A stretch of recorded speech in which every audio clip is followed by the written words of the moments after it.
In today's video, I'm going to teach you how to export Bluebeam Tool Chest. If you've customized your markups and want to back them up or share them with a teammate, exporting your tool chest is the safest and fastest way to do it. By the end, you'll have a portable file that preserves your tools exactly as you made them. First, open Bluebeam Revu, give it a moment to load your profile and toolset so everything is up to date. This process works across recent versions of Revu, and it doesn't matter which profile you're using as long as you can access the tool chest.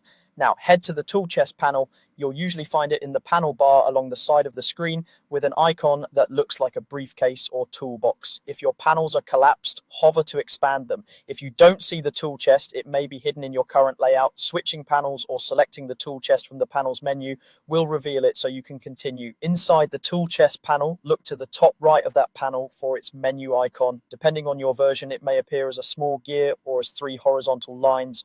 Click that menu to open the options specific to the tool chest. From that menu, choose Manage Tool Sets. This opens a window that lists all tool sets available in your profile.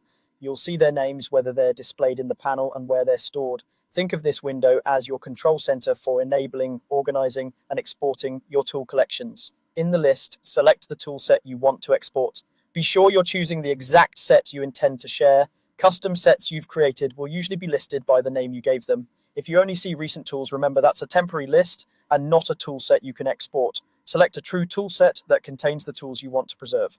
With the correct tool set highlighted, click Export. Revu will create a file, typically with a .btx extension, which packages the entire tool set and its structure. Choose a clear file name and a secure location so you'll recognize it later. This exported file is what you'll use to move the tools to another computer or share them with a colleague. If export is unavailable, make sure a real tool set, not recent tools, is selected.